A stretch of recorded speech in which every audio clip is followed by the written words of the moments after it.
Hola chicos y chicas, buenos días. Como os dije, os voy a grabar un vídeo que, bueno, voy a seguir por donde nos quedamos. Os recuerdo que en el vídeo anterior os puse, vimos los dos primeros puntos del tema 10, pero voy a hacer un cambio. Me parece que grabaros vídeos de una hora de duración es una tortura. Así que voy a haceros vídeos más cortitos, os voy a hacer un vídeo por cada punto, ¿vale?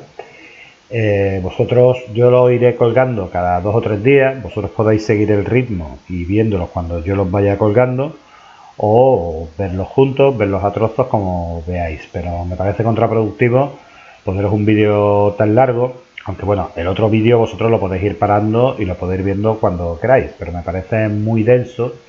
Os agoto a vosotros y me agoto yo, y prefiero hacer pequeños vídeos cortitos. Ya os los pondré ordenados y os pondré los enlaces a cada uno, pero pequeños vídeos cortitos de cada punto, ¿vale? Así que vamos a ir con el punto 3, que habla sobre la arquitectura en el siglo XIX, ¿vale? Voy a iniciar la presentación. Vale. Bueno, como veis, aquí están los enlaces. Para que no... Aquí tenéis toda la teoría en las primeras diapositivas. Igual que el otro, tenéis enlaces a los edificios. Yo me he hecho una chuleta, así que vamos a ir viendo directamente los edificios para no ir confundiendo, que tengáis que leer y escuchar al mismo tiempo, que es un poco confuso. Bueno, el primer estilo arquitectónico que vamos a estudiar del siglo XIX se llama historicismo, ¿vale? Y consiste en construir edificios imitando estilos del pasado, ¿vale? Esto en realidad ya se había hecho. El neoclásico es una imitación de los edificios griegos y romanos, igual que era el Renacimiento. Pero ahora se empiezan a imitar no solo estilos clásicos, sino otros estilos. Por ejemplo, esto es un edificio neogótico, ¿vale?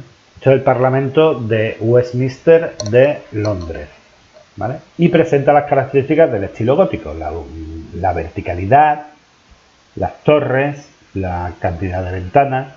No es una catedral, es un parlamento, ¿vale? Aquí es donde se reúne el gobierno y los parlamentarios de Inglaterra. Imita el estilo gótico. Como os digo, hay diferentes estilos que se imitan. Hay una arquitectura neogótica. Esto es un ejemplo de arquitectura neorrománica. Es un edificio que está en Asturias, en Covadonga, y es un edificio que imita las características de una catedral románica, ¿vale? Muros gruesos, ventanas pequeñas, etcétera. Estos edificios hay muchísimos, y hay muchos por aquí cerca. Veréis visto edificios historicistas un montón de veces. Por ejemplo este, que seguro que os suena, ¿vale? El Gran Teatro Falla de Cádiz es un edificio neoislámico o neomudéjar. Si os fijáis, esto es como la catedral, como la mezquita de Córdoba, ¿vale? La alternancia de dovelas de dos colores, arcos de herradura, ¿vale? Ya os digo, ahí se empiezan a imitar todos los estilos del pasado. Otra tendencia dentro del historicismo es lo que conocemos como eclecticismo, ¿vale? Esta palabra significa, en general, una mezcla de cosas. Algo ecléctico es una cosa que mezcla cosas diferentes. Pues en este edificio, por ejemplo, en la Ópera de París de Garnier, se mezclan elementos renacentistas, como esta columnata, con elementos barrocos, ¿vale? O, por ejemplo, otro edificio, como os digo, tenéis edificios historicistas muy cercas, en todas las ciudades hay algunos. Por ejemplo, la Plaza de España. La Plaza de España es un edificio, este es un poquito posterior, es de 1929, pero es un estilo historicista de tipo ecléctico, ¿vale? Aquí hay rasgos, por ejemplo, mudéjares. Este techo es un techo mudéjares, como el que se hacía en la arquitectura musulmana. Hay elementos renacentistas, como esta arcada de medio punto con esta doble columnata, con estos capiteles. y hay elementos barrocos, ¿vale? Esta torre parece una torre barroca. El uso de la cerámica, bueno, que se usa tanto en el Renacimiento como en el arte islámico, es decir, se cogen elementos sueltos de distintos periodos y se mezclan en un solo estilo, ¿vale? Pues os recuerdo, historicismo, edificios hechos en el siglo XIX imitando estilos del pasado, ¿vale? Cualquier estilo. Esto es un edificio neogótico, un edificio neorrománico y un edificio neoislámico o neomudéjar, ¿vale? Y aparte, otro tipo de edificios también historicistas son los edificios eclécticos, que en un mismo edificio mezclan elementos de diferentes estilos antiguos, ¿vale? Eso es el primer es la primera tendencia arquitectónica que vamos a estudiar. La segunda se llama la arquitectura del hierro y del cristal. El hierro y el cristal se habían utilizado en la arquitectura desde siempre. El problema era que eran materiales caros y materiales poco fiables, ¿vale? Sobre todo que eran materiales caros de hacer de manera artesanal. Con la aparición de la industria se abarata muchísimo la producción y además aparecen nuevas técnicas, nuevas tecnologías que permiten producir el hierro y el cristal mucho más resistentes, lo cual te permite utilizarlos no solo utilizarlos, digamos, de manera estructural para sujetar el edificio. Antes el hierro y el cristal se utilizaba, bueno, sobre todo el hierro, el cristal no puede sujetar, el hierro se utilizaba para reforzar el edificio, sobre todo, ¿vale? Pero para construir, para sujetarlo, no se podía, tanto por precio como por la resistencia del material. Este nuevo uso de estos nuevos materiales es una cosa progresiva, hasta que se empieza a utilizar en arquitectura hay una serie de fases, ¿vale? El primer uso que se le da es un uso para obras de ingeniería, especialmente en puentes. Se empiezan a construir puentes de hierro, puentes hechos completamente de hierro, ¿vale? Aquí no os he puesto ningún ejemplo, pero vamos, en Sevilla tenemos uno, por ejemplo, el puente de Triana, es un puente hecho de hierro de esta época. Otro edificio, por ejemplo, aunque vaya un poco para adelante, perdón. Este edificio no es exactamente un edificio, es un monumento, pero es una obra de ingeniería. De hecho, Eiffel, de la Torre Eiffel, era un ingeniero, hacía puentes y es el mismo sistema, una serie de vigas de hierro unidas y reforzadas unas con otras hasta hacer una estructura. Fíjate que esto es una obra de ingeniería, esto no es una obra de arquitectura. Tú no estás cubriendo un espacio para habitarlo, ¿vale? No es que sea... Es simplemente un monumento, no tiene ninguna función, pero es una obra realmente similar a un puente, no es un edificio, es una obra más de ingeniería que de arquitectura. Este edificio se construye para una exposición universal. Las exposiciones universales, esta es la época de los grandes avances científicos, de los grandes avances tecnológicos, y cada cierto tiempo en una ciudad se hace una exposición en la que se invita a todos los países, una exposición universal, por eso se llama así, a presentar sus principales novedades. Y aquí es donde, precisamente por ser eventos dedicados al progreso, a las nuevas tecnologías, a los nuevos avances, donde se hacen las construcciones más audaces. Por ejemplo, esta es una construcción enormemente audaz, sobre todo por su altura. Esto es lo mismo. Lo que pasa es que esas exposiciones, cuando terminaban, muchas veces esos edificios se desmontaban. Bueno, igual que tenéis en la Cartuja. En la Cartuja, sabéis que en 1992 en Sevilla se hizo una exposición universal. Quedan muchos pabellones, pero otros muchos pabellones se desmontaron, ¿vale? Por ejemplo, esto es un pabellón que se hizo para la Exposición Universal de Londres y se le llamó el Palacio de Cristal porque estaba hecho completamente de hierro y cristal, ¿vale? Esta, digamos que es la segunda fase. Esto es, en esta época era la vanguardia. Esto ya sí es un edificio porque está cubriendo un espacio, se mantuvo, no se cayó y tiene la ventaja, es como un enorme invernadero, ¿vale? Las siguientes aplicaciones que se dan de estos nuevos materiales es en edificios funcionales, como por ejemplo las estaciones de ferrocarril, ¿vale? Si vais a, por ejemplo, la Plaza de Armas, que hoy es un centro comercial, pues si os fijáis en la cubierta es de hierro, ¿vale? Es de esta época, en realidad es un edificio historicista por fuera, ¿vale? Que imita un poco también el arte mudéjar, pero por dentro las bóvedas donde estaban los hangares de los trenes, las vías de los trenes, eran estructuras de hierro. Pues es las siguientes aplicaciones. ¿Cuándo se empieza a utilizar realmente para edificios como tal? Hay una escuela de construcción que es completamente utilitaria, es decir, no busca la belleza ni busca crear edificios hermosos, sino edificios útiles, que es la escuela de Chicago. En Chicago, a finales de siglo, en 1891, creo que es, lo estoy diciendo de memoria, no estoy seguro, es un incendio que arrasa la ciudad, ¿vale? El suelo en Chicago es muy caro, ¿vale? Entonces, cuanto más alto sea el edificio, más rendimiento le voy a sacar a mi parcela, y empieza a construirse cada vez más en altura. Para conseguir edificios altos, resistentes, necesitan materiales ligeros. La ventaja del hierro y el cristal es que son muy ligeros. Aparece también una novedad, que es el ascensor, lo cual te permite, claro, evidentemente, si aquí hubiera que subir hasta un décimo todos los días en escalera, pues este edificio mucho sentido no tendría.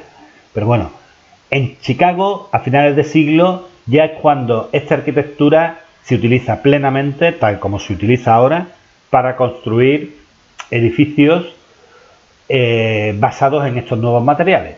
Aunque aquí esto que veáis es hormigón, pero el núcleo es hierro. Y esto es como se sigue construyendo ahora. El edificio en el que estáis seguramente tendrá unos pilares de hormigón en cuyo interior, hormigón armado, que se llama, hay vigas, pequeñas vigas de hierro. ¿Vale? Vale, pues este es el segundo punto, el segundo apartado del segundo movimiento arquitectónico que hemos visto. Hemos visto los historicismos y ahora hemos visto la arquitectura de hierro y cristal.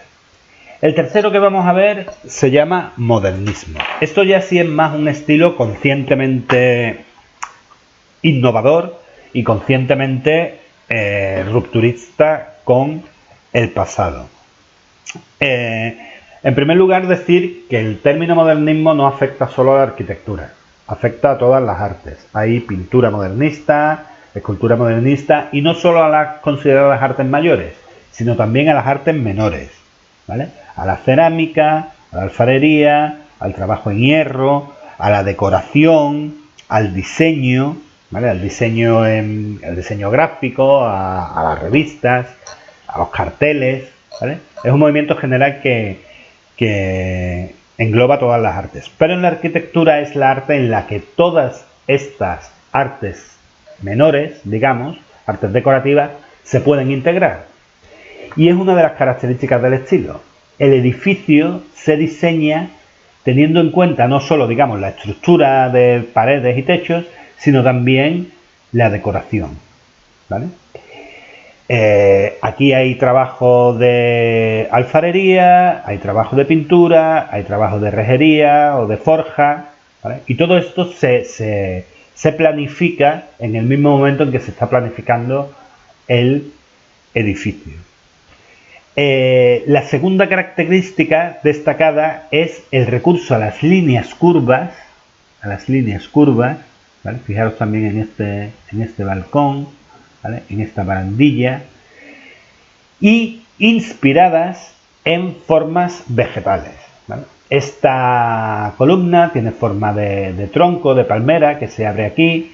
Esta reja tiene forma también de hojas, ¿vale? Esta decoración, ¿eh?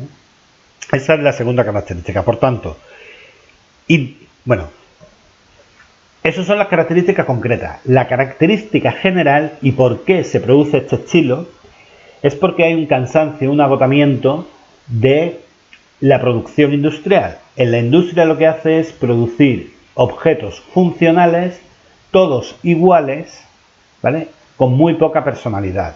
Eso es algo, cuando se abandona el trabajo artesanal, cada pieza es única, pues se quiere un poco volver a eso, volver a la belleza, al encanto que tenían el trabajo artesanal, el trabajo hecho a mano. Bueno, deciros también que este movimiento, que nosotros llamamos modernismo, recibe diferentes nombres, ¿vale? También se le llama estilo fin de siglo, se desarrolla en las últimas décadas, a partir de 1890, las últimas décadas del siglo XIX y las primeras del siglo XX. Pues podemos decir entre 1890 y 1910-20. ¿Vale? Y en cada país recibe un nombre diferente. En España la llamamos modernismo, en Francia Art Nouveau, en italiano estilo florito o algo así, estilo florido, Jugendstil en alemán, ¿vale? Recibe diferentes nombres. Y como ya os digo, es una reacción al mismo tiempo contra la uniformación y la falta de personalidad de los productos industriales y el historicismo, es decir, vamos a hacer algo nuevo, algo moderno, algo diferente, no vamos a estar tan pendientes de lo que se hizo en el pasado, vamos a hacer algo nuevo de nuestra época, pero algo hermoso, algo bonito, ¿vale? Este edificio es de uno de los primeros definidores del estilo, es un belga, un arquitecto belga que se llama Victor Horta. Pero probablemente el arquitecto modernista más famoso es Gaudí. Gaudí es un arquitecto catalán. En este momento Barcelona es un lugar muy pujante económicamente, hay una burguesía industrial que tiene mucho dinero y él va a encontrar clientes que van a apostar que son burgueses, que tienen una mentalidad moderna y que van a apostar les van a hacer encargos en su estilo tan personal, ¿vale?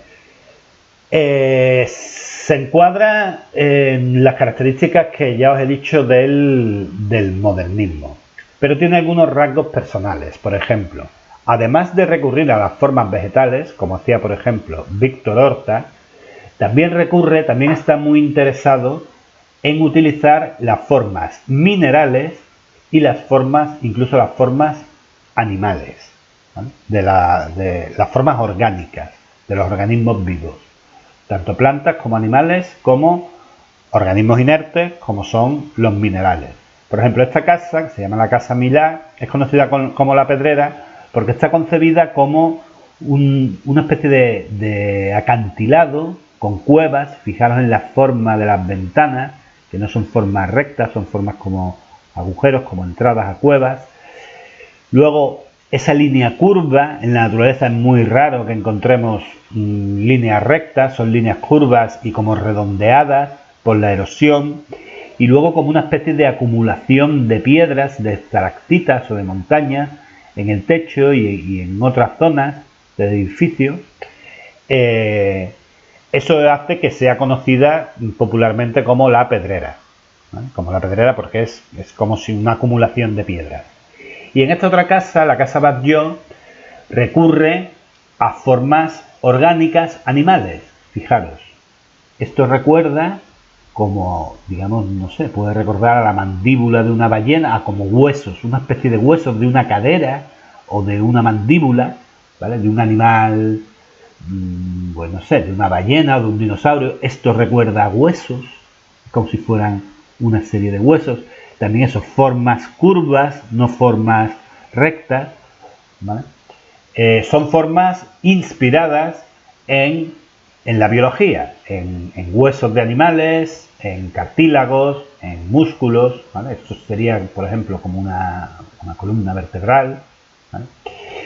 Y esa otra característica propia del modernismo, que es la integración de lo decorativo, de lo ornamental y de lo artesanal en lo constructivo. Aquí tú no puedes diferenciar exactamente dónde acaba, qué es decoración y qué es construcción. Esta vidriera está concebida conjuntamente con todo, con la parte arquitectónica. Estos balcones no son un añadido, son parte del edificio, pero es rejería, son artes aplicadas, ¿vale? Él tenía un concepto del trabajo artesanal, del trabajo hecho a mano, del trabajo despacio, como todos los modernistas, como un trabajo mucho más valioso y mucho más único que el trabajo en serie industrial, que la producción industrial en serie. Su edificio más importante, más famoso, el que le ocupó toda su vida y el que le ha hecho famoso, es la Sagrada Familia de Barcelona, ¿vale? Y aquí es donde aplica también esa concepción del trabajo artesanal, del trabajo hecho a mano, y no solo la forma, la concepción o el diseño del edificio, sino también la forma de fabricarlo imita la forma en la que se fabricaban, en la que se construían, mejor dicho, las catedrales en la Edad Media. En la Edad Media no existía la industria y todas las piedras, todos los elementos del edificio se hacían a mano, ¿vale? Existían, esto ya lo estudiamos en su momento, existían cuadrillas de artesanos llamadas logias que hacían a mano todos los elementos del edificio. Por eso se tardaba siglos en construir una catedral y por eso se está tardando siglos en construir la Sagrada Familia. La Sagrada Familia no está terminada, sigue en construcción. Aquí veis, de hecho, una grúa y lo que le queda. Porque cada una de estas piezas son piezas únicas, realizadas artesanalmente. Evidentemente ahora hay más facilidad para hacerlo, ¿no? No te digo que no utilicen una rotaflex en vez de pico y pal, en vez de un pico y un punzón, ¿no? Pero son piezas únicas realizadas para este edificio y realizadas uno a una, ¿vale? Gaudí tenía un espíritu y una concepción muy religiosa y muy místico. De hecho, hay una propuesta por ahí de canonizarlo, de hacerlo santo. Me parece un poco rizar el rizo, pero bueno.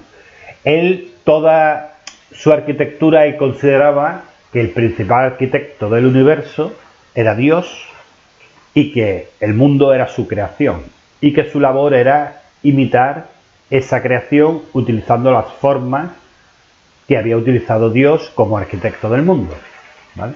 Era una persona muy religiosa y muy mística.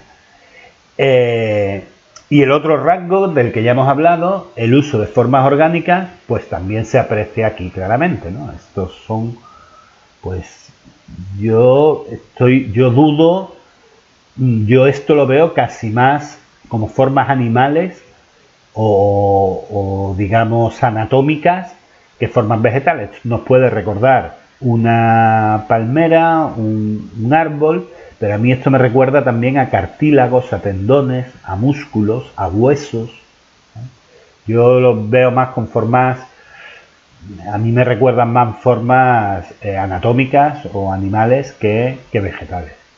Y por fuera, a mí esto es lo que me recuerda, que es una bueno, esta composición es una composición claramente historicista, eso sí es verdad. Esta presenta la misma estructura que una catedral, bueno, más o menos. Presenta una estructura similar a una catedral gótica. Una portada central más amplia, dos portadas laterales más estrechas y dos columnas, en este caso son 4, pero columnas, se inspira libremente en las catedrales góticas. Pero mantiene esa querencia por las formas orgánicas. A mí esto siempre me ha recordado a los castillos de arena que hacíamos en la playa cuando éramos pequeños, soltando gotitas de barro que se van acumulando y se van formando como estalactitas y estalagmitas. Pues a mí me recuerda, es el resultado de su obsesión por utilizar formas de la naturaleza. Bien, pues el último en este caso no es un arquitecto, es una escuela que vamos a nombrar del modernismo, es la secesión vienesa. En Viena era uno de los centros intelectuales más avanzados de este periodo, estamos hablando del final del siglo XIX, junto con París. Ahí se juntaron, grandes, ahí estuvo Freud, Wittgenstein, Klimt, un montón de genios en un montón de especialidades. Se creó un ambiente intelectual muy activo. Hay un grupo que podemos considerar modernista, ellos se pusieron a sí mismos el nombre de la secesión, que incluye pintores, que incluye escultores, que incluye artesanos, decoradores, y este edificio era como su sala, lo construyeron para sala de exposiciones de ese movimiento. Presenta algunas características comunes con el resto del modernismo, como por ejemplo esa decoración, esa integración de lo arquitectónico y lo decorativo, ese refinamiento, ese uso de materiales lujosos, caros, de calidad, artesanales, pero presenta también algunas características que adelantan tendencias que luego van a ser dominantes en la arquitectura del siglo XX. Como por ejemplo la preferencia por formas geométricas, volúmenes, líneas rectas, sencillez, simplicidad. Todas esas cuestiones se van a desarrollar en movimientos arquitectónicos posteriores, como por ejemplo el racionalismo. Como os digo, Viena es uno de los focos de creación más avanzados en ese momento. Bueno, pues esto es lo último que vamos a ver de arquitectura. Os hago un pequeño repaso. Ahora sí me voy a las diapositivas para que lo veamos. Perdón.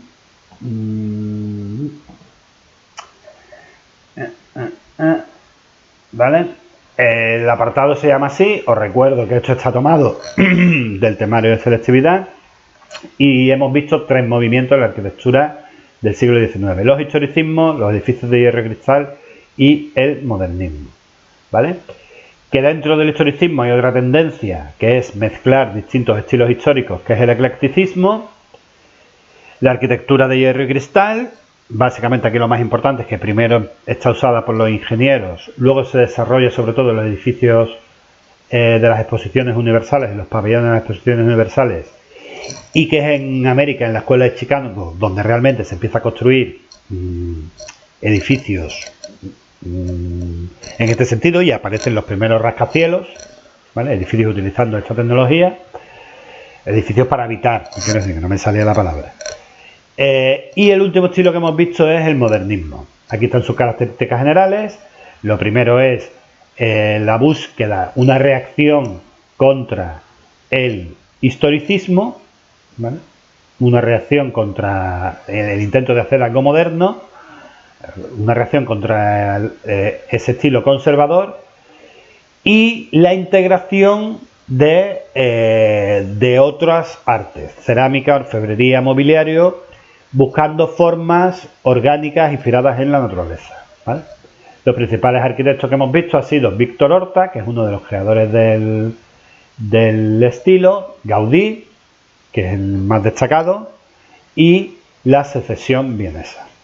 Bueno, voy a cortar aquí el vídeo, ya os haré otros 2 vídeos sobre los 2 puntos que me quedan, y os repito que para cualquier duda me preguntéis. Y bueno, desearos otra vez que vaya todo bien y que llevéis bien el confinamiento, que esté bien vuestra familia y que nos podamos ver pronto. Venga, un saludo.